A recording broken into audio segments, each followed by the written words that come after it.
하나님이 내게 주신 마음을 따라라는 제목을 가지고 여러분들과 함께 은혜를 나누려고 합니다. 우리 느헤미야 1장 1절로 한번 가볼까요? 느헤미야 1장 1절. 느헤미야가 지금 어떤 상황 가운데 있는지 우리가 함께 보도록 하겠습니다. 시작. 느헤미야의 말이라. 아닥사스다 왕 제20년 기스르월에 내가 수상궁에 있는데. 아멘.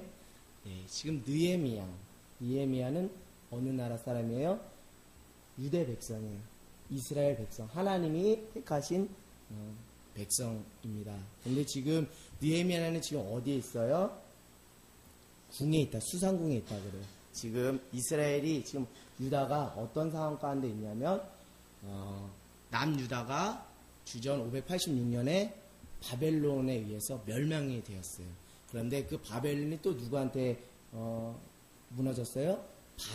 페르시아에게 무너졌어요. 그래서 지금 느헤미야는 페르시아의 그 속국의 상황 가운데서 지금 수상궁이라는 그 궁 안에서 있는데 지금 아닥사스다 왕이라는 그 왕이 지금 통치하고 있는 중에 있습니다. 근데 제20년 기스르월에 이렇게 있죠. 기스르월이 몇 월이냐면 양력으로 따지면 12월이에요. 12월.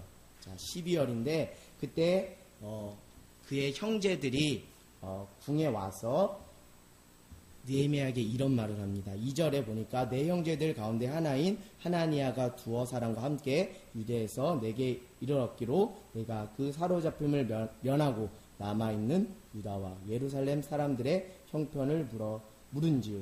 그랬더니 어떻게 대답하냐면 3절에 그들이 내게 이르되 사로잡힘을 면하고 남아있는 자들이 그 지방 거기에서 큰 환난을 당하고 능욕을 받으며 예루살렘 성은 허물어지고 성벽은 불탔다 하는지라. 이것을 페르시아 그 수상궁 그 이방 땅에서 이것을 들은 거예요. 이 이야기를 들은 느헤미야는 마음이 너무나 무너져서 4절에 이렇게 말하고 있습니다. 내가 이 말을 듣고 앉아서 울고 수일 동안 슬퍼하며 하늘의 하나님 앞에 금식하며 기도하며 자기의 본국에 그 하나님의 임재가 머무는 하나님이 계신 그 예루살렘 성이 다 무너지고 불타고 거기에 남은 그 동포들은 지금 환난과 핍박 가운데 있다는 소식을 들었어요. 근데 지금 바사 수상궁에 있는 느헤미야는 지금 그 신분과 위치가 어떤 자리 가운데 있는지 1장 11절에 말하고 있습니다. 1장 11절 끝에 보니 자, 그때 시작. 그때 내가 왕의 술관원이 되었느니라. 여러분 왕의 무엇이 되었다고요? 술관원. 여러분 술관원이 뭐예요? 술 맡은 관원이 뭐예요? 그 당시에 술 맡은 관원은 정말 오늘날로 말하면 뭐냐면 대통령의 비서실장 정도의 아주 막강한 권력을 가지고 있는 주위에 있는 사람입니다. 근데 느헤미야는 바사 사람이에요? 이스라엘 사람이에요? 이스라엘 사람이에요. 이스라엘의 속국의 한 백성이 지금 이방 바사 왕의 그 나라의 고위 관직에 비서실장 정도의 고위 관직에 올랐습니다. 이 정도 되면 먹고 살만한 것, 이 정도 하면 세상적으로 부러울 것이 없고 아쉬울 것이 없어요. 그럼에도 불구하고 그가 간절히 바라고 소원했던 것 그것이 무엇이에요? 우리의 나라 이스라엘의 그 예루살렘 성이 회복되는 것, 성전이 재건되는 그 간절한 소망이 있었어요.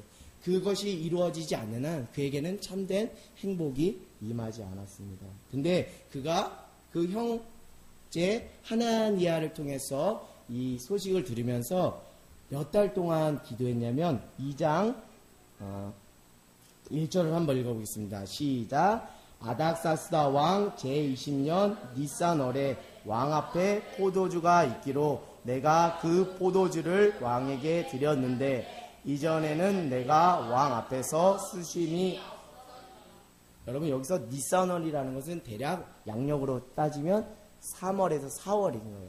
지금 제가 기스르월에서 그 소식을 들었다고 했죠. 기스로월은 12월이라고 그랬습니다. 양력 12월.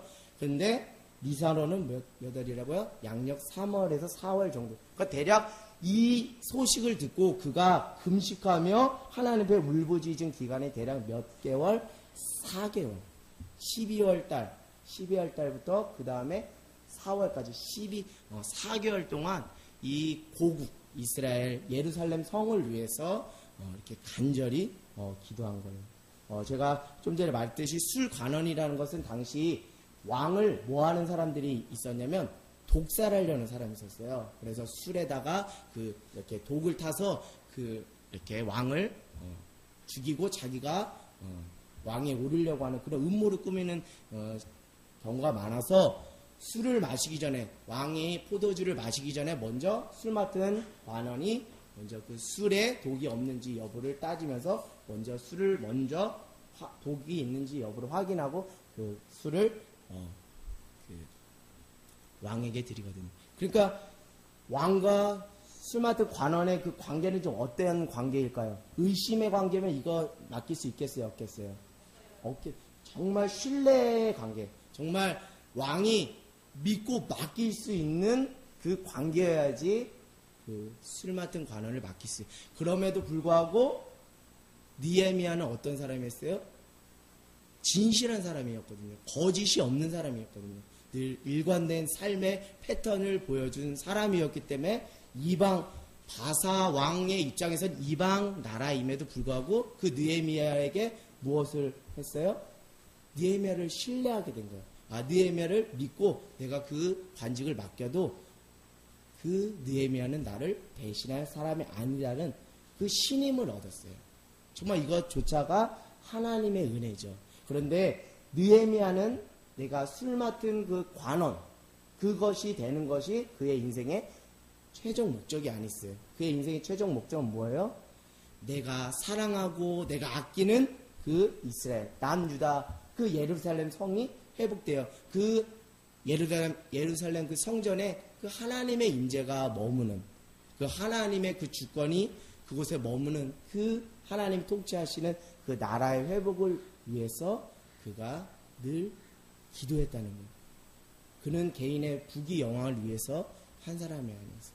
그렇기 때문에 이 소식을 듣고서 4개월 동안이나 기도했다는 거예요. 여러분 한 가지 기도 제목 갖고 4개월을 울며 불며 기도한다는 거 그거 쉬운 것이 아니에요. 그만큼 그 기도 제목이 그의 입장에서는 뭐했다는 거예요? 간절했다는 거예요. 이것을 하나님 앞에 간절히 구했다. 하나님이 도와주시지 않으면 하나님께서 회복시켜 주시지 않으면 안 된다는 그 처절한 그 간절함이 있기 때문에 울면서 금식하며 하나님 앞에 기도한 거예요. 그랬더니 하나님께서 은혜를 주셨는데 특별히 바사왕 페르시아 바사왕 아다삭스다 왕을 통해 은혜를 주었어요. 그 왕과 함께 무엇을 마시게 됐어요? 2장을 보니까 포도주를 마시게 됐는데 전에는 그 얼굴에 무엇이 없었는데 수심이 없었는데 그 형제를 통해서 고국의 소식을 들은 그 느헤미야가 얼굴에 수심이 가득한 거예요. 그래서 왕이 걱정이 돼서 그대여 왜 이렇게 얼굴에 수심이 가득한가 하고 이렇게 느헤미야에게 묻는다. 근데 느헤미야는 얼굴에 수심이 가득한 것을 왕에게 들킨 것이 너무 왕에게 불충한다는 생각이 들어서 3절을 이렇게 말합니다. 왕께 대답하여 왕은 만세수하옵소서. 내 조상들의 묘실이 있는 성읍이 이제까지 황폐하고 성문이 불탔사오니 내가 어찌 얼굴에 수심이 없사오리까 하니. 결국 솔직히 왕에게 자기의 그 고민을 자기의 사정을 알렸어요. 그런데 하나님의 은혜로 4절부터 9절까지 보면 왕이 느헤미야의 이야기를 듣고 하나님께서 그 아닥사스다 왕의 마음을 움직여서 그 느헤미야에게 무엇을 해요? 전폭적인 지지를 해요. 그래 너의 사정을 알았으니 너가 남유다 예루살렘에 가서 그 성전을 재건하는데 내가 정말 힘을 보태겠다 하면서 여러모로 4절부터 9절에 여러모로 여러 가지 사람과 물질과 여러 가지를 다 이렇게 제공을 해줬어요. 이제 이렇게 보면 세상적인 눈으로 보면 이제 고민이 다 끝난 거나 마찬가지죠. 왜요? 이제 왕이 다 전폭적으로 이 나라의 왕이 전폭적으로 다 지원해서 너희의 예루살렘 성전 재건을 위해서 내가 돕겠다, 힘을 다해 돕겠다고 말했는데 또 불구하고 지금 느헤미야는 11절에 뭐라고 말하고 있어요? 내가 예루살렘에 이르러 머무른 지 사흘 만에. 예루살렘에 머물러서 바로 예루살렘 성전 재건을 바로 시작한 것이 아니라 며칠 동안 머물렀다고요? 사흘, 3일 동안 무엇을 했을까요, 여러분? 짐작했을 때 무엇을 했을까요? 기도했을 거예요. 기도했어요. 근데 특별히 그 기도는 어떤 기도냐면 기도의 목적이 무엇이냐면 12절에 이렇게 나오고 있습니다. 시작. 내가 하나님께서 예루살렘을 위해 무엇을 할 것인지 내 마음에 주신 것을. 네, 거기까지. 네. 결국 사흘 동안, 3일 동안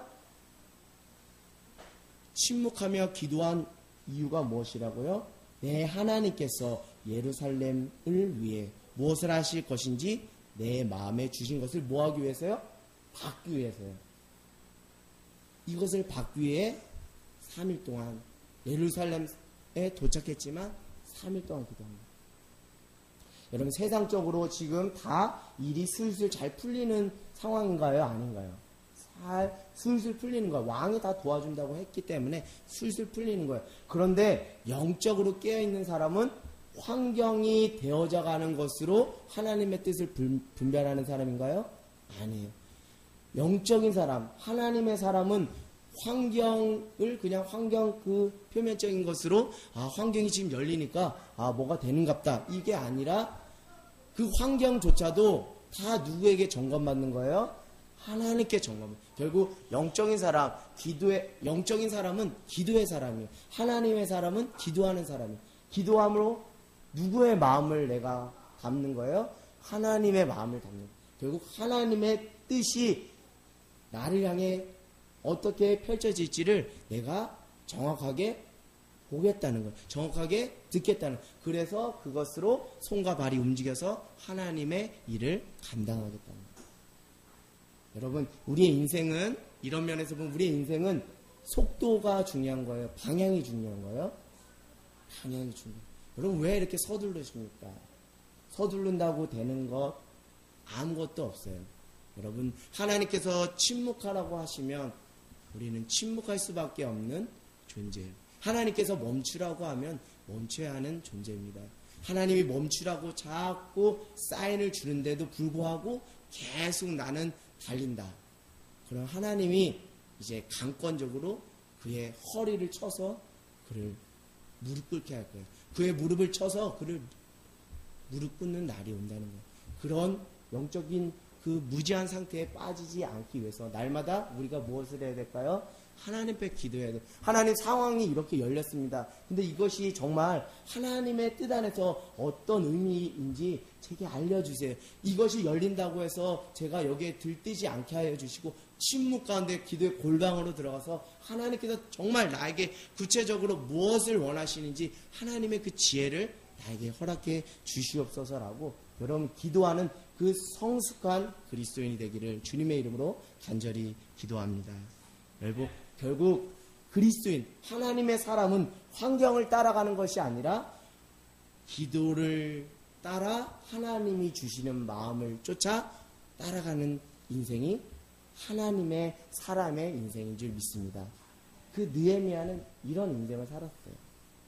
남들이 보면 야, 내가 왕의 힘을 얻어서 내가 무엇을 하니까 너 까불지 마.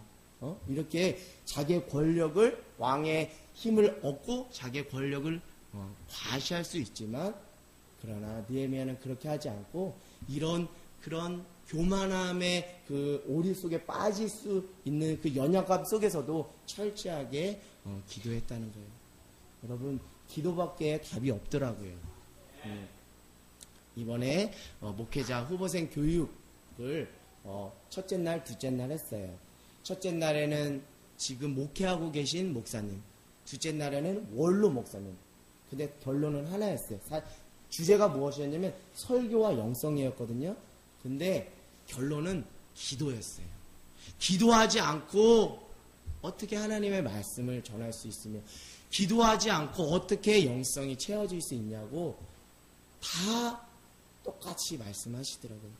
결국 기도하는 그 사람을 하나님께서 쓰신다는 것을 알고서 저도 다른 것에 힘쓰는 것이 아니라 기도에 힘써야겠구나. 당장은 그 기도하는 것이 무모하고 어리석을지 몰라도 40년, 50년 목회하신 그 원로 목사님들이 내린 그 목회의 정답을 두 글자로 기도라고 말하는 걸 보면 그것은 하찮은 그 이야기가 아니라 그 메시지 안에 뼈가 있다는 것을 깨닫게 됩니다. 여러분 젊었을 때부터, 힘 있을 때부터 여러분 기도에 힘쓰는 저와 여러분이 되길 원합니다. 그럴 때 하나님께서 여러분의 인생을 여러분이 생각할 수 없는 방법을 놀랍게 일하시는 은혜가 있을 줄 믿습니다.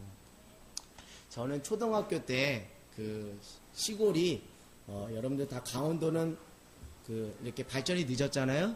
그래서 초등학교 때 또 중학교 때까지 그 시골이 비포장도로였어요. 그러니까 막 울퉁불퉁하죠. 울퉁불퉁한 그 도로를 아스팔트 도로에 비하면 어떻겠어요? 속도가 빨리 갈 수 있겠어요? 빨리 못 가요. 천천히 갈 수밖에 없어요. 차를 생각하면 빨리 갈 수 없어요. 그런데 요즘 저희 시골도 발전해서 이제 다 아스팔트가 깔렸어요.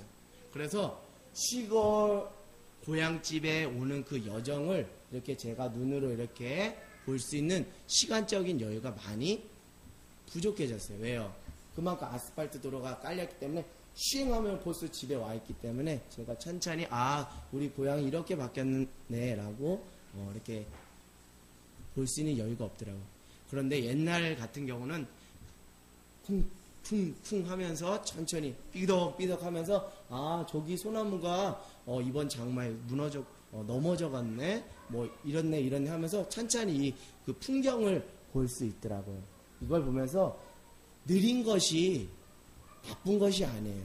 하나님께서 느리 가라 하면 그것이 곧 빨리 가는 지름길이고 첩경인 줄 믿습니다. 특별히 우리 젊은 청소년, 우리 청년, 우리 지체들 정말 세상 친구들과 비교했을 때 내가 늦게 가는 것 같아요. 그러나 하나님은 우리의 길을 아시고 우리를 선한 길로 인도해 주세요. 그래서 하나님은 실수하지 않은 하나님이시기 때문에 우리에게 맞는 그 길을 우리에게 제시해 주세요. 내 생각에는 비록 그것이 늦고 무모하고 돌아가는 길이라 할지라도 궁극적으로는 그것이 하나님의 관점에서는 내 인생길을 열어가는 탄탄대로이며 첩경이라는 것이죠. 여러분 하나님과 보폭을 맞추는 저와 여러분이 되길 원합니다. 하나님의 속도에, 하나님의 시간, 하나님의 때에 내가 그것에 맞게 움직이는 귀한 인생이 되기를 원합니다. 여러분 하나님의 마음이 채워지기 전까지는 절대 움직이면 안 돼요. 오늘 느헤미야는 하나님의 마음이 채워질 때까지 3일 동안 기도한 거예요. 여러분 어떤 일을 할 때 단순히 능력으로 하면 안 돼요. 여러분 어떤 교회 일을 할 때 내가 은사 있는 이것을 앞장서서 하면 안 돼요. 이것도 물론 필요하지만 그것보다 무엇이 더 중요해요? 기도가 중요한 거예요. 그래서 예전에 목사님들이 교회에 어떤 행사를 하거나 무엇을 할 때 꼭 첫마디 저에게 하시는 말씀, 기도부터 해라.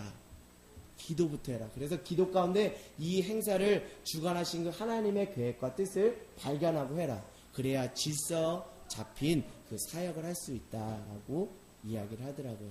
여러분 하나님의 마음이 여러분 안에 있어요? 하나님의 마음이 여러분 안에 있어요? 하나님의 마음이 없다면 그 시간은 바로 뭐 하는 시간이에요? 이제 기도하는 시간이에요. 왜요? 기도로 무엇을 채울 수 있기 때문에요? 하나님의 마음을 채울 수 있기 때문에. 우리 승진이 안에 하나님의 마음이 있어요?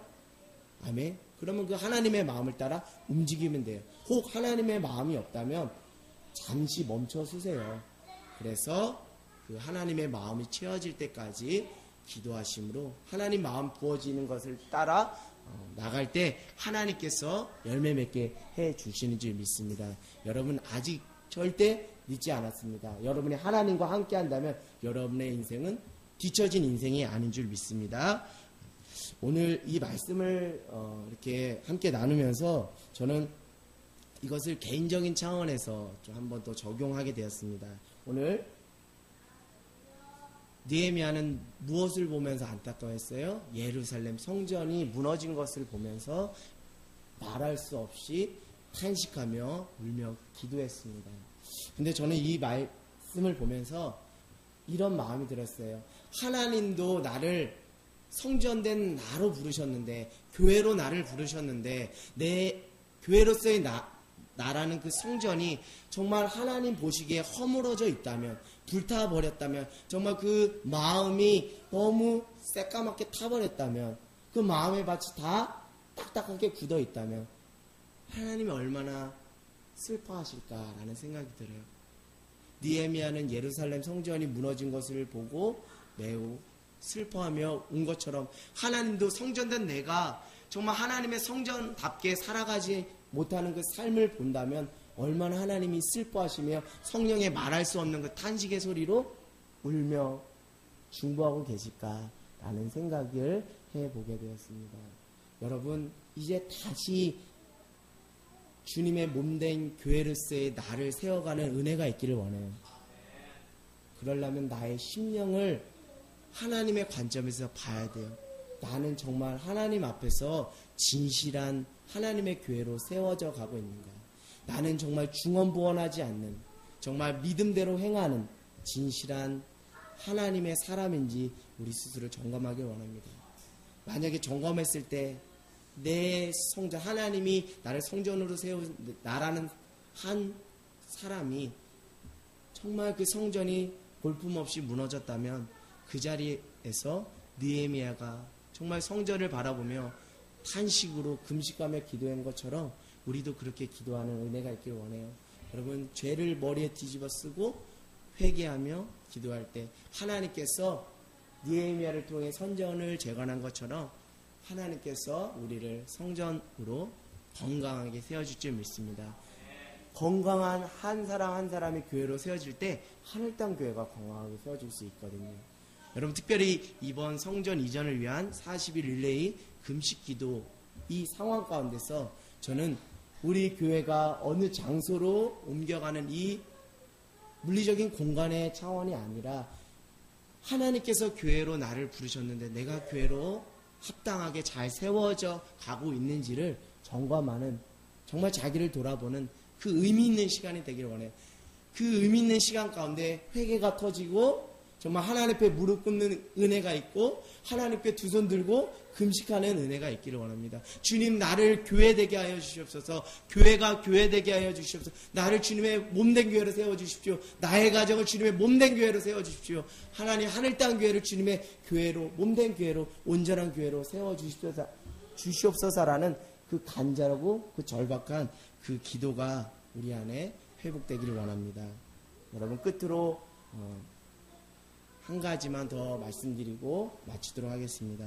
여러분, 무엇을 위해 지금 달려가고 있어요? 여러분, 성공을 위해서 달려가고 있어요? 우리 목사님께서 일전에 말씀드렸듯이 하나님의 사람은 성공을 쫓는 것이 아니라 무엇을 쫓는 인생이라고 했어요? 승리를 쫓는 인생이다.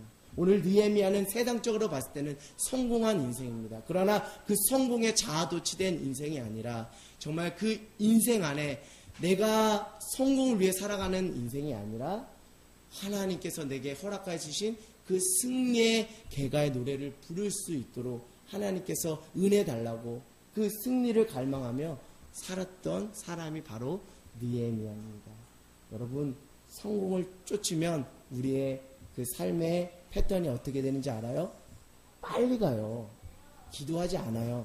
왜요? 남들보다 내가 뭐하다 생각해요? 뒤처졌다 생각해요. 그러나 승리의 인생을 살기로 작정한 여러분들은 빨리 가지 않아요. 왜요? 하나님이 승리를 우리에게 주시는 분. 내가 승리를 내 스스로 쟁취하는 것이 아니라 하나님이 나에게 승리를 주시기 때문에 하나님의 사인을 받고 나는 갈 수밖에 없는 존재이거든요. 여러분, 승리의 계가를 모두 하나님 앞에서 부르는 저와 여러분이 되기를 원합니다. 그러기 위해서는 기도보다 앞서지 말고 하나님 부어주신 마음을 쫓아 여러분 살아가는 저와 여러분, 특별히 특별히 가정과 하늘 땅 교회가 되기를 주님의 이름으로 간절히 기도합니다. 아멘. 이 시간 우리